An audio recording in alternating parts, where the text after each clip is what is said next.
बोलो जयकारा बोल मेरे श्री गुरु महाराज की जय। श्री परमहंस दयाल जी महाराज की जय। सर्वप्रथम हम अपने श्री परमहंस दयाल दादा गुरु महाराज जी के श्री चरण कमलों में लाखों करोड़ों बार दंडवत प्रणाम करते हैं। सभी परमहंसों के चरणों में भी दंडवत प्रणाम करते हैं। और हम श्रवण करने जा रहे हैं श्री अमर ज्योति दर्शन जीवन चरित्र पंचम पातशाह। उससे पहले दादा गुरु महाराज जी को नमन करेंगे, उनका आवाहन करेंगे और उनसे आशीष लेंगे। बड़े ही प्रेम से नमन कीजिए, प्रणाम कीजिए प्रभु को। मेरे दादा गुरु महाराज तुमको लाखों प्रणाम, कोटि कोटि प्रणाम। मेरी बिगड़ी बनाने वाले तुमको लाखों प्रणाम, तुमको लाखों प्रणाम। भव से पार लगाने वाले तुमको लाखों प्रणाम, तुमको लाखों प्रणाम। अद्वैत का पाठ पढ़ाने वाले तुमको लाखों प्रणाम, तुमको लाखों प्रणाम। मेरे हापू बाबा जी तुमको लाखों प्रणाम, तुमको लाखों प्रणाम। सहित देही उड़ जाने वाले तुमको लाखों प्रणाम, तुमको लाखों प्रणाम, कोटि कोटि प्रणाम। बोलिए सतगुरुदेव भगवान की जय। सभी एकाग्रचित होकर बैठेंगे। आँखों से पंचम पातशाह सतगुरुदेव भगवान जी के सुंदर दर्शन दीदार का रसपान करेंगे और कानों से उनके प्यारे वचनों का रसपान करेंगे और साथ साथ में श्वासों के साथ सुमिरन चलता रहेगा। आगे का प्रसंग श्रवण करें। सिकंदराबाद तेलंगाना। प्रकृति के अटल नियम के अनुसार जहाँ प्यासा आतुरता से पानी की पुकार करता है तो वहाँ पानी का प्रबंध हो जाता है।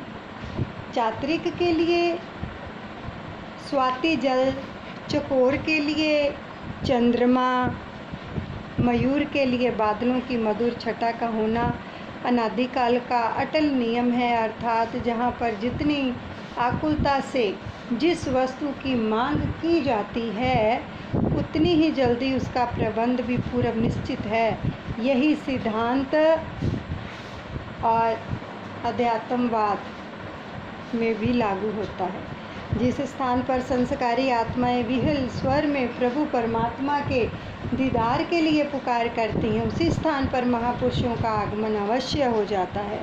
श्री 108 श्री तृतीय पातशाही जी महाराज जी ने सन 1958 यानी 1958 में महात्मा अभेद दर्शनानंद जी को दक्षिणी भारत की और नाम भक्ति का प्रचार प्रसार करने के लिए भेजा।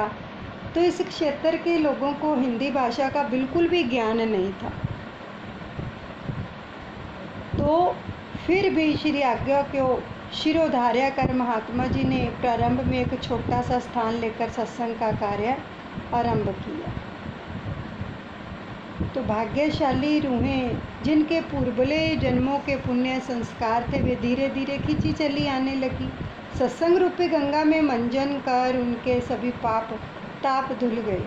उनके हृदय में रोम रोम में भक्ति का सागर हिलोरे लेने लगा।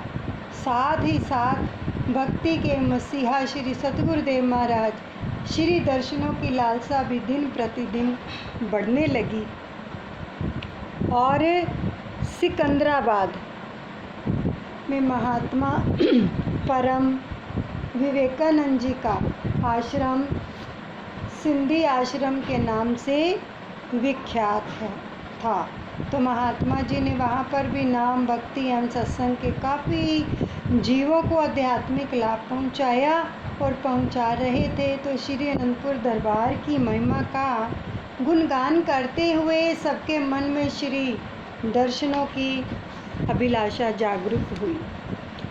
तब सिंधी श्रीमान जी एवं पंजाबी श्रीमान जी की संगतों ने श्री तृतीय पातशाही महाराज जी के श्री चरणों में सिकंदराबाद पधारने हेतु करवद्ध विनय की और श्री वचन हुए।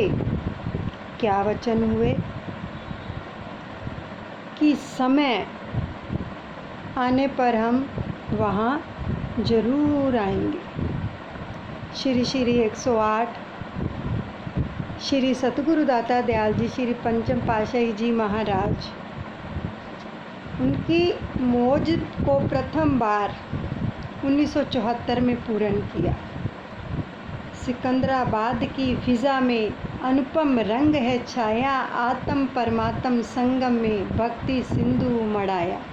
हुआ आनंदित हृदय प्रभु सतगुरु रूप में पाया, परमार्थ के दिवाकर बनकर पथ भक्ति का दर्शाया। दक्षिणी भारत के नवमंडल पर खुशियों का नूतन रंग छा रहा था और जन जन का हृदय दिव्यानंद से विभोर हो रहा था। बसंत की सुहानी ऋतु प्रभु का आगमन समाचार सुनाने को मचलने लगी तो कलियां मुस्कान के साथ खिल उठी। नभ से देवता हर्षित होकर पुष्प वृष्टि करने लगे। सब और आनंद का साम्राज्य दिखाई देने लगा। श्री प्रभु जी के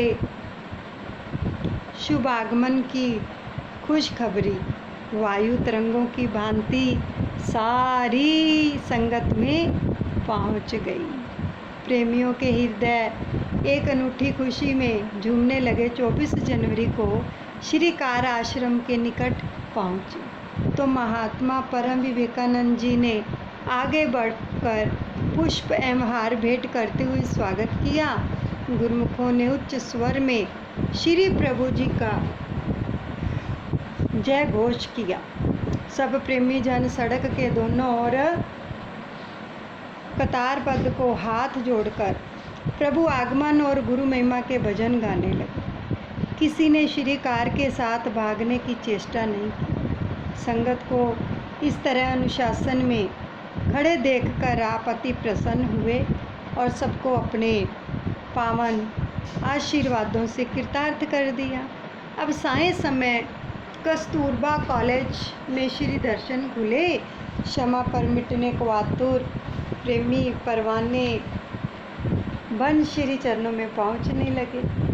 आज वही पुरातन इतिहास समक्ष आ गया कि जब 14 वर्ष की अवधि के पश्चात भगवान श्री राम अयोध्या में पधारे तो समस्त अयोध्यावासी श्री दर्शन हेतु एकत्रित हुए।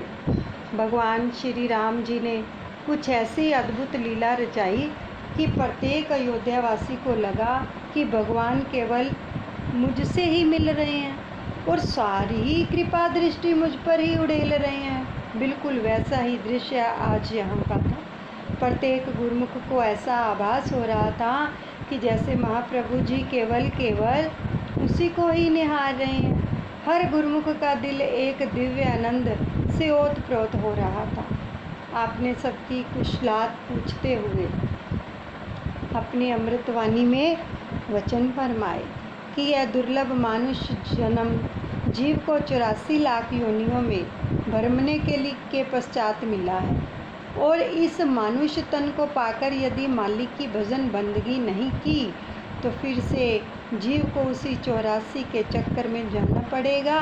और महापुरुष वर्णन करते हैं, कई जन्म भय कीट पतंगा, कई जन्म गज मीन कुरंगा, कई जन्म पंखी सर्प होयो, कई जन्म हैवर वृक्ष जोयो। मिल जगदीश मिलन की बढ़िया, चिरकाल हे देह संजरिया, कई जन्म सैल गिरी करया, कई जन्म गर्भ हिरी खरया, कई जन्म साख करि पाया, लख 84 जोन भर माया। है जीव तू अपने पिछले जन्मों में अनेक नीच योनियों का शिकार हुआ है। कभी कीट पतंगा बना, कभी पशु पक्षी की योनि में गया, कभी पेड़ पौधों की योनियों में गया और कभी वर्षों तक चट्टान के रूप में पड़ा रहा। इन सब योनियों में भटक भटक कर अब तुझे इस जन्म में मालिक से मिलने का स्वर्णिम अवसर प्राप्त हुआ है। अब इस अवसर से पूरा लाभ उठा ले। और वह लाभ क्या है? वह लाभ यही है कि महापुरुषों की संगति में आकर उनसे नाम की दीक्षा लेकर उस नाम की कमाई को कर। जितना अपनी सुरती को माया से मोड़कर शब्द में जोड़ोगे, उतना ही सुखों के अगार प्रभु परमात्मा से एकाकार होते चले जाओगे। जीव का इस संसार में आने का उद्देश्य भी यही है। श्री वचनों का अमृत पान कर प्रेमी जाने का अनूठी मस्ती में झूमने लगे। सबने श्री चरणों में माथा टेका और प्रसाद वितरित हुआ। उसके पश्चात भी श्री प्रभु जी ने सिंधी आश्रम से प्रस्थान किया और 25 जनवरी को प्रातः 5 बजे मारेडपल्ली आश्रम में श्री प्रभु जी का शुभ आगमन हुआ और महात्मा सतगुरु सेवानंद जी ने हार व गुलदस्ते भेंट किए। सुंदर कलशों और पुष्पों की सजावट अपनी ही शोभा लिए हुए थी, तो सभी प्रेमी जन अपने तन मन की सुध बुध भूलकर खुशियों में फूले ना समा रहे थे। भक्ति प्रेम से सराबोर भजनों को गाते हुए नाच रहे थे। तो उन्हें इस प्रकार खुशियों में झूमते हुए देखकर महाप्रभु जी भी अत्यंत प्रसन्न हुए। 6 बजे श्री मंदिर में श्री आरती पूजा का कार्यक्रम आरंभ हुआ। तत्पश्चात गुरु महिमा के भजन गाए गए। पावन प्रवचनों की दात से सबको निहाल कर अपने किंग कोठी आश्रम पर कृपा फरमाई। श्री दर्शन पाकर वहाँ उपस्थित गुरुमुखों के हृदयों की दशा ऐसी थी।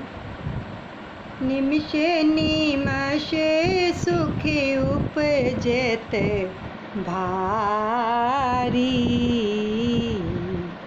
मिले प्रभु अति मंगल कारी। छटा निरख दिव्य मनोहारी, हो प्रेम मगन सब सुधी भी सारी। 26 जनवरी को वार्षिक भंडारे का आयोजन किया गया। आपने अपनी मौज से लंगर स्थान पर कृपा की। वहाँ सेवा कर रहे प्रेमियों को प्रसाद एवं शुभ आशीर्वाद प्रदान किया। तो इस प्रकार महाप्रभु जी ने थोड़े ही समय में सबको अपने प्रेम की डोरी में बांधकर दीवाना बना दिया। वहाँ का कार्यक्रम पूर्ण होने के पश्चात आप सब वापस प्रस्थान करने लगे। तो संगत ने श्री चरणों में पुनः शीघ्र ही उन्हें श्री दर्शनों से कृतार्थ करने की प्रार्थना की। तो श्री सतगुरुदेव महाराज जी ने 24 जनवरी सन 1978 को पुनः सिकंदराबाद के भाग्य जगाए और अपने प्यारे प्रभु जी को सम्मुख पाकर सबके हृदय गुलजार हो गए। स्वत्र खुशियों ने डेरा लगा लिया। एक रात महात्मा परम विवेकानंद जी के आश्रम पर कृपा फरमाकर अगले दिन प्रातः मारेडपल्ली आश्रम में महाप्रभु जी का शुभ आगमन हुआ। ढोल मृदंग और शहनाइयाँ बज उठी। सब और बधाइयों के स्वर गूंजने लगे और प्रातः 6 बजे श्री आरती पूजा आरंभ हुई। सब गुरुमुखों ने पावन श्री दर्शनों का लाभ उठाया। तत्पश्चात श्री वचन हुए कि यह मनुष्य जन्म बहुत ही दुर्लभ है। महापुरुषों की वाणियाँ भी इसकी दुर्लभता का वर्णन करते हुए फरमाती हैं। बड़े भाग मनुष्य तन पावा, सुर दुर्लभ सब ग्रंथन गावा। साधन धाम मोक्ष कर द्वारा, पाई न जेहि परलोक सवारा। सो परत्र दुख पावहीं, सिर धुनि धुनि पछताई। कालहि कर्महि ईश्वरहि, मिथ्या दोष लगाई। मनुष्य तन बड़े भागों से प्राप्त होता है। इस देही को पाना देवी देवताओं के लिए भी दुर्लभ है, और यही जीव को मोक्ष के द्वार तक पहुंचाने का एकमात्र साधन है। इस मानव तन को पाकर भी जो मनुष्य अपना परलोक नहीं संवारता, अपने जीवन का उद्धार नहीं करता, वह परलोक और इस लोक में अपार दुख और कष्ट पाता है। और जो मनुष्य अपने जीवन काल में ईश्वर का भजन नहीं करता, वह अंत समय अपना सिर पटक पटक कर रोता है और काल, कर्म और ईश्वर पर दोष लगाता है। जो इंसान भजन नहीं करते हैं, अंत समय फरमा रहे हैं प्रभु कि वो अपना सिर पटक पटक कर रोते हैं और ईश्वर के ऊपर और काल क्रम के ऊपर मिथ्या दोष लगाते हैं, जबकि दोष अपना होता है। हमें ये सुंदर नर्तन दिया है प्रभु ने किस लिए? नाम जपने के लिए। तो अगर हम इस समय को सदुपयोग में नहीं लाएंगे तो फिर किसका दोष है? हम प्रभु के ऊपर ऐसे ही दोष लगाएंगे। दोष नहीं लगाना, अपने कर्मों का दोष होता है, अपना दोष होता है जीव का कि जो नाम नहीं जपता। लेकिन जीव दोष ईश्वर पर और काल कर्म पर दोष लगाता है, तो तरह तरह के बहाने बनाता है कि इन सब की वजह से मैं भजन नहीं कर पाया। लेकिन आखिरी समय वह कुछ भी नहीं कर सकता, समय हाथ से निकल जाने पर केवल पछतावा ही रह जाता है। फिर योनियाँ भुगतो, फिर कहीं जाके पता नहीं करोड़ों जन्मों के बाद ये मानुष्य जन्म मिलेगा। तो इसलिए अभी ही पकड़ो नाम को। और महापुरुष जीव को बार बार आगाह करते हैं, चिताते हैं कि अभी भी वक्त है, चेत जा और मालिक के सच्चे नाम की कमाई कर ले, जो कि तेरा अपना असली काम है। हर श्वास में नाम का सुमिरन करके अपनी आत्मा को निर्बंध कर ले और मालिक से एकाकार करके अपने जीवन को सफल बना ले। इसी में ही महापुरुषों की प्रसन्नता है। अब श्री वचनों की अमूल्य निधि को पाकर सेवक जन मालामाल हो गए और अपने भाग्यों की सराहना करने लगे।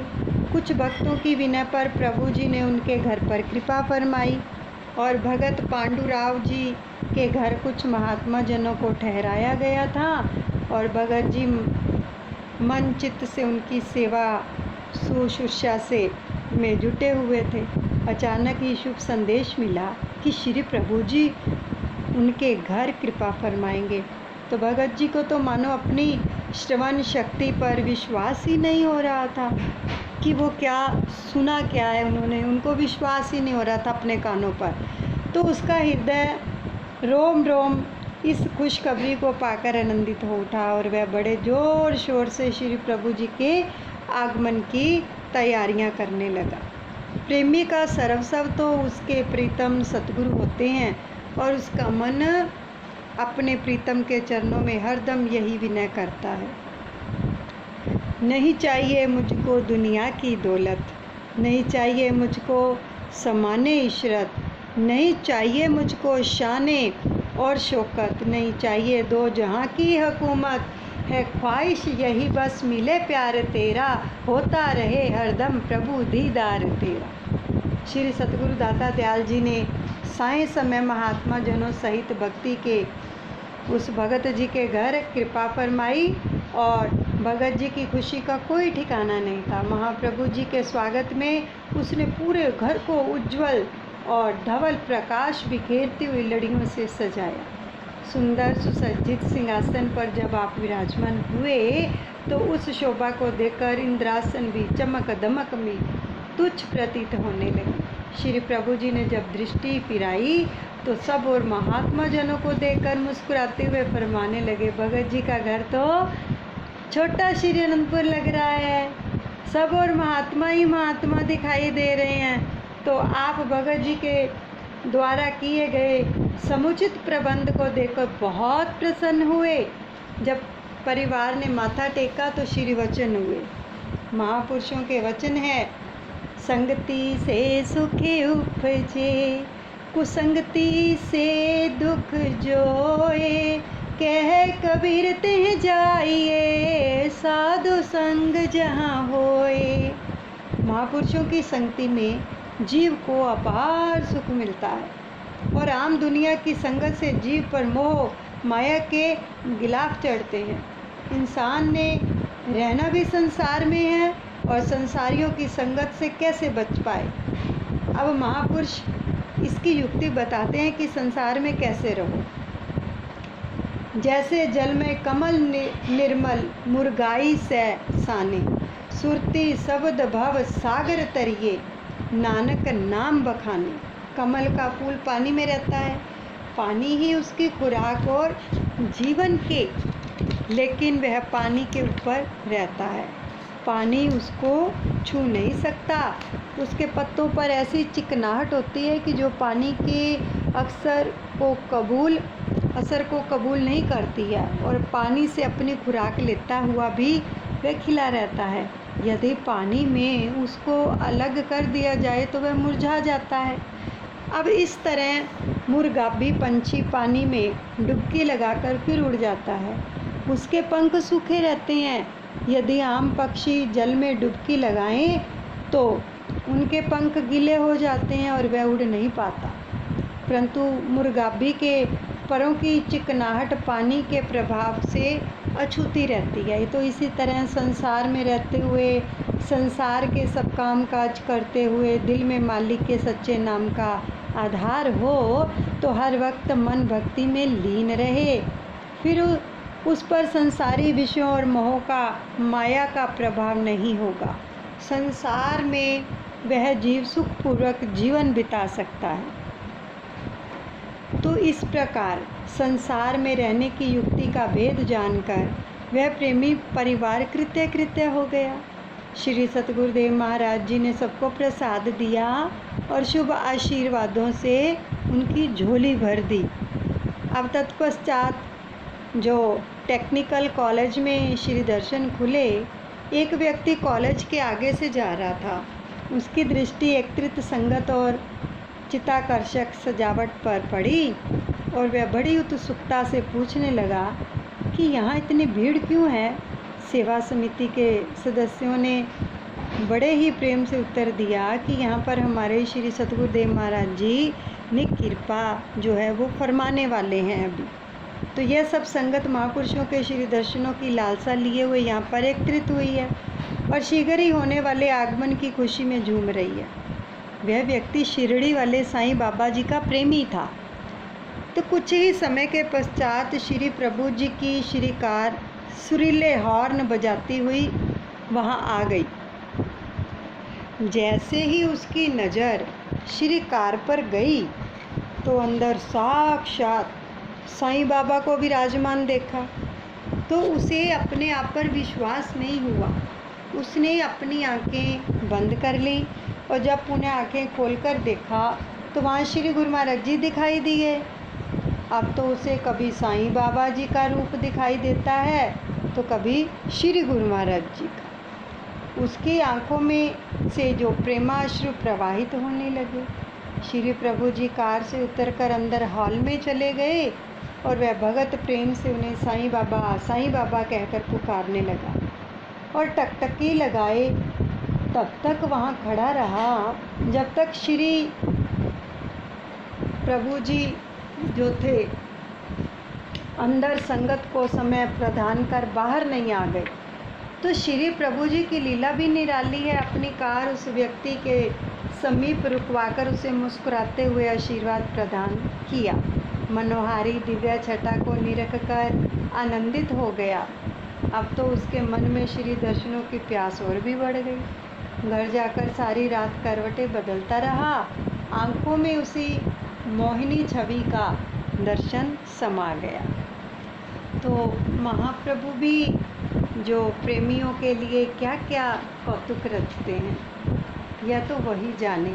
तो अगले दिन श्री कार के एक्सेल में कुछ खराबी हो गई और उसे ठीक करवाने के लिए पेट्रोल पंप में ले जाया गया। जो संयोगवश उसी व्यक्ति का ही था पेट्रोल पंप। तो वह व्यक्ति कार का एक्सेल ठीक करके साय समय आश्रम में पहुंचा और बाई जी से विनय करने लगा कि मुझे एक बार श्री चरणों में मत्था टिकवा दो। उसकी विनय पर बाई जी ने उसे श्री गुरु महाराज जी के पास ले गई। तो श्री प्रभु जी ने उसे देखते ही पूछा, कार ठीक हो गई है?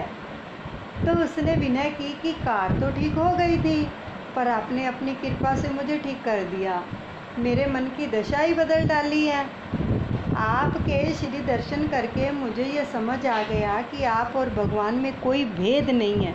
देखो यहाँ पर बहुत ही सुंदर वचन सुनने को मिल रहे हैं हमें कि हम जहाँ भी जाएं, चाहे आप जिसको भी मानते हो, भगवान एक ही है। उसी में हमारे गुरु के भी दर्शन होते हैं और गुरु जी में उनके दर्शन होते हैं। तो इसलिए कभी भी भेदभाव मत समझें, जहाँ भी जाएं प्रेम से नमन करें कि ये मेरे गुरु जी का ही रूप है। दर द्वार दर्पण भय, जित देखूं तित तोय। अब अर्थात मैं जिधर भी देखता हूँ मुझे सब और आपकी मनोहारी छवि दृष्टिगोचर होती है। तो अपने अपनी मधुर वाणी में फरमाया, महापुरुषों के वचन हैं, सतगुरु मिले तो पाइए भक्ति मुक्ति भंडारे, दादू सहजे देखिए साहिब का दीदारे।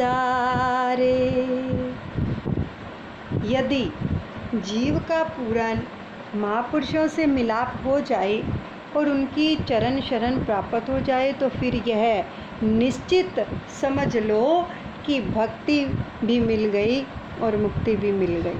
सत्पुरुषों जो सत्पुरुष हैं वही भक्ति और मुक्ति के भंडारी होते हैं।